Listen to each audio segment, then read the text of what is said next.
चलिए, हम लोग अपने सीखने की प्रक्रिया को और आगे ले जाते हैं। अभी रिसेंटली आपके सामने जो चार्ट है वो निफ्टी 50 इंडेक्स का चार्ट है। आज हम लोग निफ्टी 50 को एनालाइज करेंगे और समझेंगे कि किस तरीके से हमको अपने फर्दर ट्रेड प्लान्स रखने हैं जब आपका मार्केट थर्सडे को ओपन होगा, बृहस्पतिवार को, तब। ठीक है, तो सबसे पहले हम लोग बैंक निफ्टी को देखें। ठीक है, अच्छा, ये जो आपका एनालिसिस अप्रोच होगा ये आपके लर्निंग के बिहाफ पर है कि आप सीख रहे हैं कि कैसे एक इंडेक्स को या किसी इंडिविजुअल प्राइस को कैसे आप एनालाइज करेंगे। ठीक है, वो लर्निंग के बिहाफ पर है, तो एक एक पॉइंट को हम लोग बहुत विस्तार से देखेंगे। देखिए, बैंक निफ्टी के लिए कुछ भी नया नहीं है। जो हम लोगों ने पहले से सोच रखा है, प्राइस अभी वही वैलिड कर रहा है कि 52,800 के ऊपर लॉन्ग, 51,800 के नीचे शॉर्ट। जब तक इस रेंज में हम लोग ट्रेड हो रहे हैं तब तक कुछ और सोचना ही नहीं है। ना तो ये कहना है प्राइस में कोई ब्रेकआउट होगा, ना ये कहना है प्राइस में कोई ब्रेकडाउन होगा।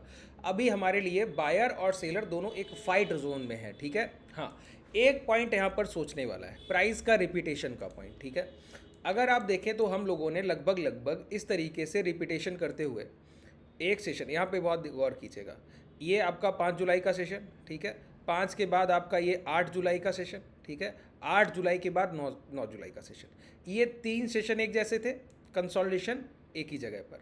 10 जुलाई के सेशन में प्राइस चेंज हुआ, थोड़ा बहुत मोमेंटम की शुरुआत की, मॉर्निंग में मोमेंटम मिला। ठीक है, 11 जुलाई को फिर वही मॉर्निंग में मोमेंटम मिला। ठीक है, अब 12 जुलाई का प्राइजेक्शन, मॉर्निंग का पहला कैंडल अच्छा बना, उसके बाद प्राइस कंसोलिडेशन में चला गया। ठीक है, अब 15 और 16 जुलाई अभी रिसेंटली दोनों सेशन एक जैसे थे, प्राइस ने कोई भी मोमेंटम नहीं किया। ठीक है, तो यहाँ पर 3 सेशन का रिपीटेशन था, यहाँ पर भी 3 सेशन का रिपीटेशन था, यहाँ भी 3 सेशन का रिपीटेशन हो सकता है। इसका मतलब है कि 17 जो आपका ये डेट है, ये भी आपका किस तरीके का डेट है सर? यहाँ भी आपको कोई भी बड़ी एक कोई पोजीशन करने का मौका मिले नेक्स्ट ट्रेडिंग सेशन में, ये भी कोई ज़रूरी नहीं कि कल आपको कोई अच्छा पोजीशन मिलेगा ही मिलेगा, बस ऐसा कोई ज़रूरी नहीं। तो प्राइस जब तक इस रेंज में है तब तक आप ट्रेड नहीं कर रहे। ठीक है, अच्छा, अब ये प्राइस 3 सेशंस की बॉन्डिंग में चल रहा है। हम लोग 3 सेशन का प्राइस एक्शन रिपीट मानते हैं ना, वही चल रहा है कि प्राइस 3 सेशन के बॉन्डिंग में चल रहा है। 3 सेशन एक जैसे होते हैं, लेकिन लास्ट सेशन पूरी तरीके से एक जैसा नहीं होता। जैसे यहाँ पर देखिए, कंसोलिडेशन, लास्ट सेशन में पूरा एक थ्रू आउट कंसोलिडेशन था, पूरा एक प्रेशराइज कंसोलिडेशन। यहाँ पर अगर आप देखिए, मॉर्निंग में डिप था, यहाँ पर पहला कैंडल अगर आप देखें तो ये डोजी था, अगली कैंडल का एक थोड़ा सा अपसाइड मूवमेंट था, तो प्राइस में कोई वैसा नहीं। ठीक है, अभी रिसेंटली क्या है, अगर आप यहाँ पे गौर करें 15 तारीख से ये 16 तारीख, तो प्राइस में इंट्राडे में कोई भी मूवमेंट नहीं, पूरी तरीके से प्रेशराइज प्राइस है। इसी प्राइस को हम कहते हैं कंसोलिडेशन फेज के बाद के मोमेंटम की तैयारी हो रही है। शांति तूफान से पहले की, जिसको आप शांति कहते हैं, वो यही प्राइस होता है कि जब भी प्राइस किसी मोमेंटम की तरफ बढ़ने के लिए हो, इस प्रेशर को रिलीज करने के लिए मोमेंटम चाहिए। देखिए, जब भी कहीं भी कैंडल्स के बॉडी साइज छोटे होने लगे और उसमें लोअर और अपर विक साइज भी छोटे होने लगे, समझ लीजिए प्राइस पर एक ही भाव पर डिमांड सप्लाई बराबर हो रही है। देखिए, अगर बायर 100 रुपये का खरीदार है और सप्लायर 105 का बिकवाल है, तो बायर जब 100 रुपये पे खरीदेगा तो 100 रुपये पे खरीदारी के डिमांड के ऑर्डर, बाइंग के ऑर्डर ज़्यादा हो जाएंगे, उसके इम्पैक्ट से प्राइस चलकर ऊपर पहुंचेगा 105 तक। तो डिमांड जो 100 रुपये पर उठी, उसका एक प्रेशर रिलीज हो गया 105 तक पहुंचने में। जो डिमांड उठी उसका प्रेशर रिलीज हो गया 105 तक पहुंचने में। अब 105 पे सप्लायर था, अब 105 पे सप्लाई हुई तो सप्लायर के ऑर्डर ज़्यादा हुए, सेलिंग ऑर्डर ज़्यादा हुए, तो 105 से जब प्राइस गिरा तो 100 तक पहुंचने में इस सप्लाई का प्रेशर रिलीज हो गया। ठीक है, लेकिन जब प्राइस में एक ही भाव पर बायर सेलर दोनों फाइट करने लगे कि 100 रुपये का भाव बायर का है और 100 रुपये 50 पैसे का भाव सेलर का है। ठीक है, अब ऐसी कंडीशन में क्या होता है ना सर, इस तरीके की परिस्थिति में प्राइस पर प्रेशर पड़ता ही जाता है, बढ़ता ही जाता है, प्रेशर रिलीज नहीं हो पाता। अब प्राइस भी कहीं नहीं चल पा रहा है, कारण 100 रुपये पर ही डिमांड बराबर हो रही है और 100 रुपये 50 पैसे जैसे ही भाव पहुंचता है वहाँ पर सप्लाई आई जा रही है। अब 100 रुपये पे खरीदार है, 105 पर बिकवाल है, तो प्राइस को कहीं जाने का मौका ही नहीं, उसी छोटी सी रेंज में पिसा जा रहा है। इसको हम कहते हैं प्राइस में प्रेशर को फील कर पाना। ठीक है, जब भी प्राइस में कॉन्जिक्यूटिव डोजी कैंडल्स बनने लगे जहां पर बॉडी साइज ना के बराबर हो, तो समझ लीजिए अब किसी मोमेंटम की बाजार में तैयारी हो रही है। बात क्लियर हुआ? मैंने क्या कहा, समझ लीजिए बाजार में किसी ना किसी मोमेंटम की तैयारी हो रही है। तो एक सेशन और हम लोग देख सकते हैं, बस एक सेशन के बाद फिर दूसरा सेशन नहीं। ठीक है, एक सेशन और हमारा है, एक सेशन के बाद दूसरा सेशन नहीं, एक सेशन कल और कंसोलिडेशन मैक्स टू बैक्स हो सकता है ना भी हो, क्योंकि तीसरा सेशन हम लोगों ने देखा ये 2 सेशन एक जैसे थे, नेक्स्ट तीसरा सेशन पूरी तरीके से रिपीट नहीं था। यहाँ पर 2 सेशन एक जैसे थे, पूरा सेशन पूरी तरीके से रिपीट नहीं था, हाँ रिपीटेशन था, ठीक है। तो प्राइस में ये प्रेशराइज जो फीलिंग आ रही है ना, अब इस ये प्रेशर रिलीज किया जाएगा। देखिए प्रेशर 2 तरीके से रिलीज होता है। अगर प्राइस एक मिडिल रेंज में है तो हो सकता है छोटे प्रेशर रिलीज से काम चल जाए। जैसे यहाँ पर भी ये कंसोलिडेशन चल रहा था, कंसोलिडेशन चलते हुए यहाँ पर कैंडल्स के साइज थोड़े बड़े थे, यहाँ आते आते प्रेशर होने लगा। तो अगले सेशन में प्राइस ने प्रेशर रिलीज किया, फिर कैंडल साइज छोटे हुए, एक और प्रेशर रिलीज हुआ, निचले स्तर पर बायर मिले, अब ये सेलर एरिया है और ये बायर एरिया है, ठीक है। अब इस रेंज में फिर वही हो रहा है कि धीरे धीरे पहले कैंडल साइज बड़े हो रहे थे, फिर वो छोटे होते होते उसी रेंज पे पहुंच गए, तो फिर से ये प्रेशर रिलीज होगा। तो जब तक प्राइस का ये प्रेशर रिलीज का फॉर्मेशन जो है, ठीक है, तो इसमें क्या हो सकता है, 1-2 कैंडल ऊपर बन सकते हैं, 1-2 कैंडल नीचे बन सकते हैं। यही मोमेंटम तब बड़े हो जाए, गौर से सुनिएगा, यही मोमेंटम तब बड़े हो जाते हैं जब प्राइस इस प्रेशर को रिलीज करने के लिए कोई ब्रेकआउट या ब्रेकडाउन कर दे, ठीक है। जैसे यहाँ पर ये कैंडल्स बन रही थी तो प्राइस ने गैप अप करके प्रेशर रिलीज किया, मोमेंटम हायर साइड शिफ्ट किया, लेकिन ब्रेकआउट करने में सक्षम नहीं रहे, तो मोमेंटम वहीं रुक गया, ठीक है। यहाँ पर प्राइस ने इन कैंडल्स का प्रेशर रिलीज किया, डाउन साइड मोमेंटम किया, इस लो को ब्रेक भी किया, लेकिन ब्रेकडाउन का वैलिडेशन नहीं किया, इस कैंडल के लो नहीं काट पाए, तो क्या हुआ, मोमेंटम फेड हो गया, जो आना चाहिए था वो नहीं आया, ठीक है। अब इसी तरीके से बार बार एक ऑप्शन ट्रेडर चीज़ों को एनालाइज करता है, कॉन्सेप्ट क्या, प्रेशर रिलीज का कॉन्सेप्ट, ठीक है, कि कब प्राइस पर प्रेशराइज फीलिंग आ रही है, अब मोमेंटम की शुरुआत होगी। लेकिन वो मोमेंटम बड़ा होगा या नहीं होगा, ये तय होगा ब्रेकआउट या ब्रेकडाउन वैलिडेशन से। जैसे यहाँ पर ये प्रेशर रिलीज फॉर्मेशन है, प्राइस ने हाई ब्रेक किया लेकिन सस्टेन नहीं किया, तो ब्रेकआउट वैलिडेशन नहीं हुआ, तो प्राइस में जो प्रेशर की फीलिंग थी जिसकी वजह से मोमेंटम बन रहा था वो बड़ा नहीं हो पाया, हायर मोमेंटम में तब्दील नहीं हो पाया। बात क्लियर हुआ। इसी तरीके से जब प्राइस यहाँ पर कंसोलिडेशन करके लो ब्रेक करे या हाई ब्रेक करे और अपना ब्रेकआउट या ब्रेकडाउन वैलिडेशन ना कर पाए तो मोमेंटम फेड हो जाता है। तो प्राइस बार बार कंसोलिडेशन करता है और बार बार अपने प्रेशर को रिलीज करता है, लेकिन हर बार बड़ा मोमेंटम हो ऐसी कोई संभावना नहीं कही जा सकती। अगर 5 बार प्रेशर रिलीज होगा प्राइस के एक चौपी मार्केट की रेंज के बाद, तो उसमें से 1 बार या 2 बार बड़े मोमेंटम होते, वो होंगे ब्रेकआउट या ब्रेकडाउन के वैलिडेशन से ही, ठीक है। अब ये रेंज देखिए, ये डिमांड और सप्लाई की रेंज है, लेकिन ये बड़ी रेंज है ना सर। अब बड़ी रेंज में प्रेशर इस तरीके से बहुत बड़ा प्रेशर तो बन नहीं पाया, क्योंकि यहाँ पर सेलर है, आप बेच रहे हैं, इम्पैक्ट खत्म हुआ जा रहा है, आप खरीद रहे हैं, इम्पैक्ट खत्म हुआ जा रहा है। जब ये हाई ब्रेक हुए तो इस कैंडल का ये ब्रेकआउट वैलिडेशन हुआ तो एक मोमेंटम मिला।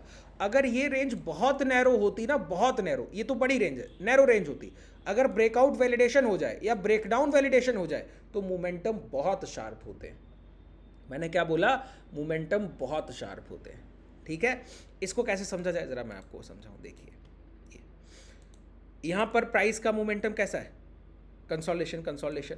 अब ये कैंडल्स के साइज आकर यहाँ पर देखिए बिल्कुल ना के बराबर छोटे छोटे हो गए, बॉडी साइज बिल्कुल बराबर। अब ये ब्रेकआउट है और ये ब्रेकडाउन है, ठीक है। तो प्राइस ने क्या किया, ब्रेकआउट किया, इस कैंडल से ब्रेकआउट किया, ठीक है। ये कैंडल देख रहे हैं, इस कैंडल से ब्रेकआउट किया, ब्रेकआउट के बाद इस कैंडल में ब्रेकआउट का वैलिडेशन कर दिया। अगर आप यहाँ पे लॉन्ग करते हैं तो आपको विद इन 3 आवर्स 50,300 का इंडेक्स जो देखने को मिलता है 52,300, तुरंत के तुरंत आपने मोमेंटम देखा 1000 पॉइंट का 2-3 घंटे में। तो ये एक प्रेशर के बाद उसका पावर है कि प्राइस पर जब भी प्रेशराइज फीलिंग आएगी तो इस तरीके के मोमेंटम निकल कर आते हैं। बस वहां पर होना क्या चाहिए, ब्रेकआउट और ब्रेकडाउन वैलिडेशन होना चाहिए। तो अब आप देखिए प्रेशर को फील करने के लिए डोजी फॉर्मेशन, छोटे छोटे कैंडल्स के फॉर्मेशन रेंज में बनेंगे। अब उस रेंज से जब भी प्राइस निकलेगा तो आप पहली कैंडल पे कभी कोई ट्रेड एग्जीक्यूट नहीं करेंगे, मोमेंटम फेड होते हैं। आपने देखा ना, मोमेंटम फेड होते हैं, लॉन्ग निकलता है मोमेंटम फेड होते हैं, लॉन्ग शॉर्ट निकलता है मोमेंटम फेड होता है, ठीक है। लेकिन जब भी ब्रेकआउट वैलिडेशन हो गया एक कंसोलिडेशन के बाद या ब्रेकडाउन वैलिडेशन हो गया तो आपको मोमेंटम बहुत बड़े मिलेंगे। ये कंसोलिडेशन की पावर है। लोग सर छोटे छोटे कैंडल्स को गार्बेज बोलते हैं। मैंने कई लोगों को ऐसे करते देखा कि जो ट्रेडिंग करते हैं वो इस पूरे मोमेंटम में शांत बैठ जाते हैं, वो आगे का कोई ट्रेड, ये कॉन्फिडेंस देता है, बिल्डअप देता है कि कुछ ना कुछ पक रहा है, कुछ ना कुछ तैयारी हो रही है। तो आपको और अवेयर होना चाहिए, ना कि वहाँ पर प्राइस में बोर का फीलिंग आना चाहिए कि आप वहाँ पर सुस्त हो जाए, नहीं, आपको और अवेयर होना चाहिए और वहाँ पर इंटरेस्ट बाजार में लेना चाहिए कि कहीं भी मौका बनने वाला है, अब हम वेट कर रहे हैं, ठीक है।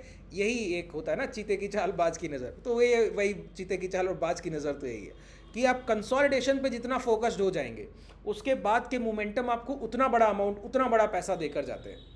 ठीक है, इस पॉइंट को ध्यान रखिएगा। चलिए, हम लोगों ने बैंक निफ्टी में जितनी बात करनी थी कर ली। रेंज आपको पता ही है, 52,800 के ऊपर अप ट्रेंड और 51,800 के नीचे डाउन ट्रेंड। जब ये रेंज ब्रेक होगा तब उसका वैलिडेशन कराइएगा। वैलिडेशन के बाद आपके सामने बड़े बड़े टारगेट होंगे, तब तक प्राइस इस रेंज को ही ट्रेड कर रहा है। बात क्लियर हो गई। अब हम लोग चलते हैं निफ्टी 50 के एनालिसिस पर। अच्छा, बैंक निफ्टी को जब आपने देखा यहाँ पर, तो बैंक निफ्टी अगर आप गौर करें तो ये रेंज प्राइस की लगभग ये 51,500 से लेकर और ये 53,200 की जो रेंज है, ये रेंज प्राइस की कब से है बताइए? ये रेंज है 20 जून के आसपास से। अभी हम लोग 16-17 जून के आसपास तो पहुंच ही गए हैं। तो ये रेंज एक अच्छी रेंज है ना, एक अच्छा रेंज है, ये अच्छा प्राइजेक्शन है। इस रेंज में जब तक प्राइस है तब तक कंसोलिडेशन ही माना जाएगा। लेकिन निफ्टी में कोई ऐसा रेंज नहीं। निफ्टी का प्राइस अगर आप देखें तो 20 जून से लगातार हम लोग 13 जून के बाद ये ट्रेंडिंग मोमेंटम हम लोगों ने ये 20-25 जून से लिया था, तब से हम लोग हायर हाइस के फॉर्मेशन में हैं, कोई भी डिप नहीं ले रहे। एक डिप लेने की कोशिश की, गौर कीजिए। आज दोपहर का सेशन जिन लोगों ने नहीं देखा ना, डिस्क्रिप्शन में टेलीग्राम का लिंक है, ज्वाइन कर लीजिएगा। मैं दोपहर के सेशन का लिंक जरूर पोस्ट करा दूंगा, ठीक है? तो उस सेशन को जरूर देखिएगा। मैंने वहां पर बताया बायर और सेलर की रिलायबिलिटी, कि किस खरीदार पर आप कितना भरोसा करेंगे। अब देखिए, हायर हाइस के फॉर्मेशन में जब तक प्राइस अपने स्विंग लो के पास नहीं आ रहा था, मोमेंटम फास्ट होते हैं। जब तक स्विंग लो के पास नहीं आ रहे, मोमेंटम फास्ट हो रहे हैं। स्विंग लो ब्रेक नहीं कर रहे हैं, मोमेंटम फास्ट हो रहे हैं। स्विंग लो, अब आपने क्या किया, स्विंग लो को टेस्ट करने लगे। अब आप हाई पर गए, हाई पे बहुत बड़ा हाई ब्रेक करके मोमेंटम नहीं दे पाए।